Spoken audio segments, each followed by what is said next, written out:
검찰이 대장동 개발 비리 사건에 대한 항소를 포기하면서 지금 그 후폭풍이 일파만파입니다. 앞에서도 저희가 자세하게 설명은 드렸는데요. 사건을 담당했던 수사팀과 공판팀 검사들의 주장은 팀원 모두 만장일치로 항소를 결정했고 서울중앙지검의 결재까지 받았고 대검에다가 승인을 요청한 건데 끝까지 대검이 불허했고 서울중앙지검장도 결국 거기에 동조를 했다. 일선의 수사검사와 공판검사들 지금 강하게 반발하고 있고요. 마지막까지 4차장검사가 지검장 재설득하기를 바라면서 접수대 앞에서 항소장 들고 기다렸는데 7분, 마감 시한 7분을 앞둔 직전에 서울중앙지검장이 항소 승인 못한다고 했던 거. 이거 받아들일 수 없다는 입장입니다. 이렇게 해서 대규모 개발 비리 사건에 대한 초유의 항소 포기 상황이 벌어진 겁니다. 이 상황에 대해서 국민 돈을 훔쳐 김만배 주머니에 찔러준 셈이다라고 비판한 분이 있습니다. 국민의힘 주진우 의원 지금부터 만나보죠. 주 의원님 어서 오십시오. 네, 반갑습니다. 검찰이 항소를 포기하는 일 이게 어느 정도 이례적인 건가요? 제가 25년 정도 법조 생활 했는데요. 예. 이런 경우 처음 봤습니다. 그 정도로 이례적이고 실질적으로 이런 권력형 비리 사건에서 특히 대장동 사건은 국민들이 다 아실 겁니다. 아주 이례적으로 1000배 수익을 얻어간 사건이거든요. 그러니까 7억 투자한 민간업자들이 7천억을 벌어갔습니다. 예. 그러니까 그 자체에 비리가 없을 수가 없는 것이고요. 더더군다나 그 전체 인허가 과정과 사업을 주도했던 유동규 씨 같은 경우에는 본인의 중형을 감수하면서까지 이제 이 부분을 털어놨거든요. 그래서 엄청나게 반칙이 많았던 사건인데 1심에서 비록 그 상당한 형이 선고됐지만 예. 기본적으로 특경법 배임이라든지 뭐 배임 액수를 피해가 어떻게 산정할 것인지 등등에 대해서 상당 부분이 무죄가 선고됐거든요. 이런 경우에는 당연히 상급심의 판단을 받아봐야 되는 거고 검찰의 구형과 사실은 이 간극이 컸어요. 그러니까 이 간극에 대해서 상급심 판단을 받아서 조정하는 부분이 필요한데 이것을 수사팀이랑 공판팀 하면 한두 명이 아니거든요. 수십 명의 의견이 일치했는데 예, 그것도 더더군다나 기록을 다 본 사람들이고 재판을 몇 년간 한 사람들이잖아요. 그들이 담당자인 거죠? 네. 수사팀하고 공판팀이. 근데 예. 법무부에서 사실은 보고 과정에서 그 결과가 바뀌었다는 것이고 법무부는 한 하루 정도 검토할까요? 기록 없이 보고서 한 장으로 검토하는 건데 이 부분에 대해서 이걸 결론을 뒤집어 버린 것은 저는 처음 봤습니다. 처음 그 보는 정도로 이례적입니다. 네. 그 정도로 이례적인 일이다.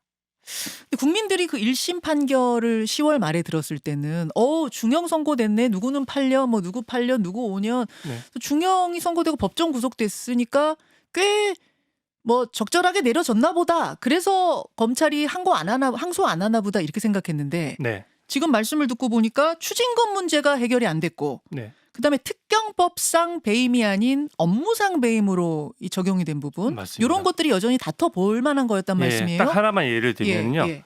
김만배 씨에 대해서 추징금을 검찰은 6,100억을 내려달라고 했습니다. 구형량이 네. 예. 그 얘기는 뭐냐면 그 대장동 배임 피해로 인해서 6,100억은 적어도 피해를 본 것이 확실하니 근데 그가 이제 부당 이득을 취했다. 네, 부당이득을 취했으니까 부당이득을 취한 것을 김만배 씨가 도로 가져가서 평생 떵떵거리고 사는 거는 정의에 부합하지 않잖아요. 그 김만배 씨는 뭐 1심대로라면 8년 살고 나와가지고 그 돈은 그냥 취하는 거예요. 그런 거죠. 그러니까 그 돈은 김만배 씨 재산으로부터 전부 다 이제 환수하겠다라고 검찰이 구형을 했는데 이 배임죄에 대해서 그 피해액을 특정할 수 없다라고 1심에서 판단하다 보니까 불과 뇌물과 관련된 428억 원만 추징하겠다고 한 겁니다. 그것만 하더라도 돈으로 따졌을 때 5,500억 차이가 나지 않습니까? 그러네요. 그러니까 이제 이번 항소 포기로 인해서 김만배 씨로부터는 어떤 경우에도 이제 국가는 428억밖에 못 가져와요. 그 굉장히 큰 겁니다. 예. 그리고 이미 김만배 씨 재산은 이제 이미 법원에서도 이게 배임 액수가 워낙 크다 보니까 언제든지 환수할 수 있도록 김만배 씨 명의 재산을 2천억 정도 묶어놨거든요. 동결해놨습니다. 그걸 추징 보전 명령이라고 하는데 추징에 대비해서 처분할 수 없도록 묶어놓은 거죠. 근데 이제는 이번 결정으로 인해서 428억 외에는 이제는 국가가 가져올 방법이 없잖아요. 그러니까 1,600억은 당장 김만배 씨한테 돌려줘야 되는 겁니다. 아하. 그게 국민들이 납득할 수 있을까요? 1,600억의 돈을 지금 당장 김만배 씨가 한테 돌려주고 수감 생활 중이긴 하지만 네. 그 수감 생활 중간에라도 그 돈을 처분할 수도 있는 거거든요. 심지어는. 네. 그래서 김만배 씨 주머니에 국민 돈을 찔러준 셈이다. 그렇게 네. 네. 말씀하셨어요. 그렇고요. 이게 배임 액수가 네. 6,100억이냐 아니냐는 건 상당히 중요한 의미인 것이요. 징역 8년 나왔지 않습니까? 예, 8년요. 현재 피해액을 가지고 환산을 해봤어요. 수감하는 하루당 얻는 이익이 2억입니다. 그러니까 제가 2억짜리 세계 신기록급의 고액 알바라는 표현까지 썼는데 이건 납득이 어려울 것 같습니다. 하루에 수감하면 하루당 2억씩 버는 택이거든요. 하루 수감 2억씩 벌고 나가서 다 받을 수 있는 거예요? 네, 그렇죠. 1년 해봤자 730억 음. 정도잖아요. 그러니까 730억인데 징역 8년이니까 네. 오히려 2억보다 조금 넘죠. 그 특경법상 배임죄 적용하고 일반 업무상 배임죄 적용 그 차이는 어느 정도나 큰 거예요? 이게 엄청난 차이가 있는 것이요. 원래 배임죄의 법정형도 10년 이하로 무겁습니다. 예. 근데 이제 특경법은 배임의 피해액이 5억 이상인 경우, 50억 이상인 경우에 따라서 최대 무기징역까지 처할 수 있도록 해놓은 것이거든요. 가중 처벌을 하는 네. 거군요. 특정 경제범죄에 네, 대해서. 그렇죠. 이제 그 여러 피해자들을 상대로 해서 그 범죄를 저질러서 피해액이 클수록 네. 우리 전세 사기 같은 경우에도 피해액이 크면은 중형이 선고되지 않습니까? 그렇죠. 이것도 50억 이상으로 이제 봐야 되는데 사실 1심은 저는 좀 잘못됐다고 생각하는 부분이 뭐냐면 이 배임죄의 피해 액수의 계산 방법은 서로 이견이 다를 수가 있어도 최소한 김만배 씨와 그 일당이 이 배임 피해로 50억 이상 피해를 끼쳤다는 것에 대해서는 이견이 없을 거라고 저는 생각하거든요. 근데 이게 보통 특정이 안 된다는 이유로 50억 이상인지도 모르겠다라고 판단한 거예요. 그러니까 그거는 저는 합리적이지 않다고 생각합니다. 그래서 그 역시 2심에서 다퉈봤어야 한다라는 말씀이에요. 네, 추징금 액수 외에 하나만 간단히 지적하면요. 예.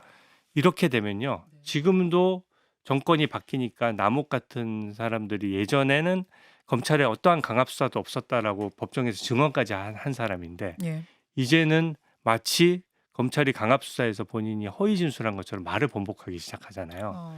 그런데 이게 검찰이 항소를 안 하고 본인들만 항소를 하게 되면 이제 더 이상 이 이상의 형이 나올 리가 없는 겁니다. 불이익 금지 원칙 때문에. 예. 그러니까 마음껏 거짓말을 할 수 있는 판도 깔아준 격이에요. 보통은 피고인들이 거짓말을 못하는 게 거짓말을 한 것에 대해서 나중에 반성하지 않는다고 더 중형이 선고될 가능성이 그렇죠. 있으면 그렇죠. 사실은 증거관계에 맞춰서 얘기를 할 수밖에 없는 건데 지금은 마음껏 진술을 번복해도 어차피 1심하고 똑같은 형이 최대인 겁니다. 그 부분이 저는 조금 아이러니했는데 뭐냐면 저는 양쪽이 다 항소 포기하는 경우는 봤어도 그래서 1심이 확정되는 건 봤어도 지금 이 대장동 일당들은 항소를 하고 검찰은 항소를 안 해서 2심이 열리기는 열리는 것도 신기한 것 같아요. 네, 그러니까 무죄를 더 받을 수는 있고 유죄를 더 줄 수는 없는 그런 사건이고요. 그러다 보니까 중앙지검장이 바로 사의 표명을 했지 않습니까? 중앙지검장 이번 정부에서 임명한 사람이거든요. 그럼 이번 정부에서 어느 정도 승승장구할 게 예측되지 않습니까? 그럼에도 불구하고 바로 사표를 내서 책임지겠다고 할 정도로 그만큼 이례적이고 통상적이지 않은 사건이다. 이렇게 말씀드릴 수 있습니다. 말씀하신 대로 이례적인 상황이 왜 벌어졌는가를 이제 좀 따져볼 텐데 그 전에 항소 포기가 적절했냐 아니냐에 대한 반론도 있습니다. 이제 민주당의 반론은 이런 거예요. 선고 형량이 구형의 3분의 1 이하일 때는 항소하지 않도록 하는 법률 원칙을 그대로 따른 것뿐이다. 이건 항소 포기가 아니고 항소 자제다. 네. 법리적으로 문제가 없다. 오히려 지금까지 무조건 항소하는 그 관행이 문제였던 거다. 이런 거거든요. 근데 얘기를 섞어서 하는 건데요. 첫 번째는 다 유죄가 났을 경우 형량이 상당 부분 이제 검찰 구형만큼 못 미치더라도 형량이 3분의 2 이상 선고가 되면 다 유죄라면 법리적으로 뭔가 다툴 여지가 없지 않습니까? 그런 경우에는 법원의 양형을 존중해서 항소를 기존에도 자제해 왔습니다. 근데 이 건 같은 경우에는 특경법 위반이랑 큰 배임 부분에 대한 무죄 부분 선고가 있는 거고요. 더더군다나 피고인들 간의 양형 균형도 유동규 씨 같은 경우에는 김만배 씨랑 같은 형이 나왔거든요. 8년. 네. 근데 국민들 중 상당수는 유동규 씨는 진실을 얘기한 사람이고 김만배 씨는 끝까지 묵비한 사람인데 똑같은 형이 맞느냐. 그리고 돈을 벌어간 사람이 김만배 씨는 2천억을 추징 보전할 정도로 재산을 많이 가지고 네. 이 사건으로 돈을 번 사람인데 예. 왜 똑같이 8년이냐 이런 부분이 있거든요. 아. 근데 지금 그 얘기를 하는 거는 유동규 씨가 구형량보다 1년 더 나왔어요. 예, 예. 오히려 검사는 당사자의 불이익을 금지하기 위해서라도 당사자가 불이익 본 사람을 바로잡기 위해서라도 항소를 하거든요. 근데 이것은 법무부가 주도한 것이 뻔한데 유동규 씨를 챙기려고 법무부가 그렇게 했을 거라고 생각하는 국민은 별로 없을 것 같습니다. 그러니까 유동규 씨가 그동안 이재명 대통령 관련된 폭로를 이어왔잖아요. 네, 네. 근데 유동규를 챙기기 위해서 항소를 포기하는 게 맞다? 이 말이 저는 굉장히 이율배반적으로 들릴 것 같습니다. 자, 그렇다면 이례적인 결정이 왜 나왔는가 그 과정에 대한 이야기를 좀 네. 해보죠. 왜 이런 결정을 했다고 보세요? 검찰이? 저는 대통령실하고 법무부 장관의 교감 내지 지시 없이 이런 결정이 되는 건 시스템상 불가능하다고 생각합니다. 대통령실은 지금 아무 입장을 내지 않았고 그렇죠. 법무부에서도 수사 그 건으로 지휘한 적 없다. 네. 그냥 의견을 뭐 참고했을 뿐이다. 이런 게 지금 대검의 입장이기도 근데 하고요. 더 디테일하게 물어보면 전 진실이 규명될 거라고 생각하는 것이 그러면 대검에서 법무부에 보고할 때 예. 항소를 해야 된다고 보고했습니까? 항소를 하지 말자고 보고했습니까? 당연히 항소를 해야 된다는 보고를 법무부에 올린 거거든요. 예. 거기에 대해서 의견을 달았다는 건 뭐겠습니까? 당연히 반대하는 의견을 단 것이에요. 그러니까 추상적으로 지금 말을 하지만 실질적으로는 일선의 수사팀 전원 수십 명의 검사들이 전부 다 이건 항소를 하는 게 맞는 사안이라고 봤고 네. 중앙지검장까지 다 결재를 마쳤고 예. 대검에 보고돼서 대검도 그 의견에 동의해서 법무부에 똑같은 보고서를 올렸는데 어허. 법무부에서 이견을 달았다는 거 아닙니까? 지금 그렇게 파악하고 계세요? 네, 아니면 그렇게. 추정이세요? 아니 그렇게 파악하고 그렇게 있습니다. 파악하고 네, 있습니까? 네, 네. 대검까지도 다 동의했다? 다 동의했다고 그러니까 생각하는 검찰은 다 동의했는데 거죠. 네. 그러면 예를 들어서 대검에서는 저는 예. 동의했다고 생각하는 게 뭐냐면 예. 대검에서 동의가 안 된다면 법무부에 올리기 전에 음흠. 일선하고 협의를 먼저 합니다. 아. 저도 뭐 검사로서 일을 해봤지 않습니까? 예. 그럼 일선과 협의해서 통일된 의견을 올리지 대검에서 법무부에 보고하면서 대검 의견과 중앙지검장 의견이 서로 다릅니다. 이렇게 보고할 리는 없거든요. 그렇게는 안 간다. 그리고 일주일이나 항소 기간이 있기 때문에 예, 예. 그 내에 충분히 협의할 수가 있는 거예요. 예. 이거는 고의로 쥐고 있다가 마지막에 예측 못하게 확 불허를 해버린 사안으로 저는 파악을 하고 있고 또 대검에서 보고가 됐다면 검찰총장 얘기도 워딩을 잘 보면 네. 법무부의 의견을 참고하여라는 말이 있잖아요. 예, 예. 그 법무부 말을 참고. 더 디테일하게 들어가서 보면 법무부 의견이 뭐겠습니까? 왜 참고했겠습니까? 자기 의견과 법무부 의견이 같았으면 참고할 이유가 없죠. 자기 의견대로 하면 되는 건데 법무부와 대검도 이견이 있었다는 것이고요. 어허. 원래 보고서로 보고하도록 되어 있습니다. 네. 보고 문건이 공개되면 그대로 확인이 될 일이에요. 저는 확신하지만 일선의 수십 명의 검사들이 수년간 재판에서 기록을 다 꿰고 있는 사람들이 항소를 하자고 하는데 예. 법무부에 있는 실무 검사들이 항소를 하지 말자고 할 가능성은 0%라고 생각합니다. 그렇게 해본 적도 없고 그렇다면 네. 그 윗선 그 윗선이죠. 장관? 네.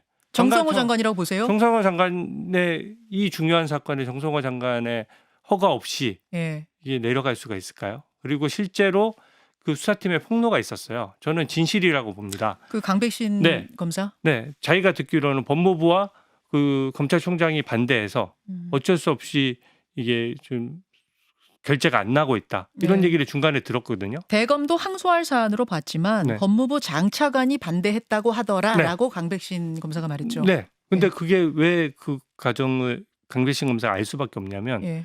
보통 항소를 하겠다고 승인을 올리면 대검에서 하루면 결정이 납니다. 예. 이게 워낙 루틴한 일이에요. 예. 그리고 이런 사건이 전국에 얼마나 많겠습니까? 예. 지금 배임 사건들 다 이런 사건도 무죄 난 거예요.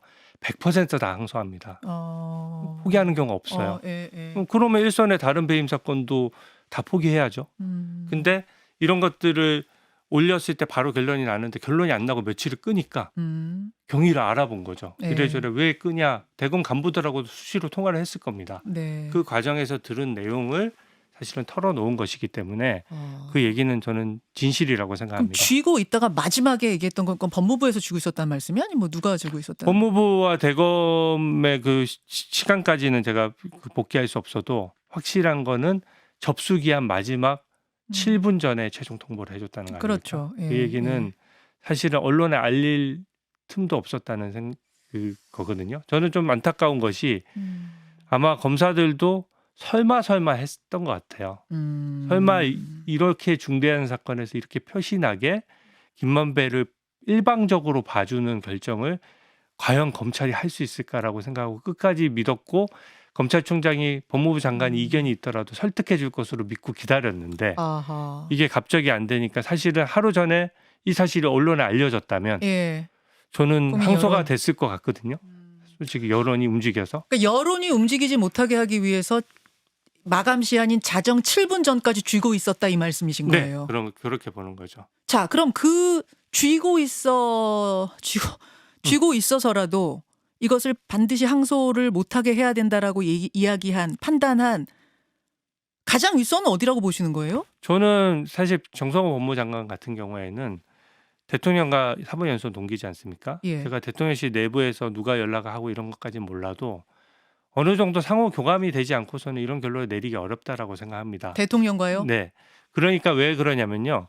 왜 그렇게 생각하냐면 일단 이 공범들에 대해서 항소를 하지 않음으로써 수혜를 얻는 사람은 일반 국민은 한 사람도 없습니다.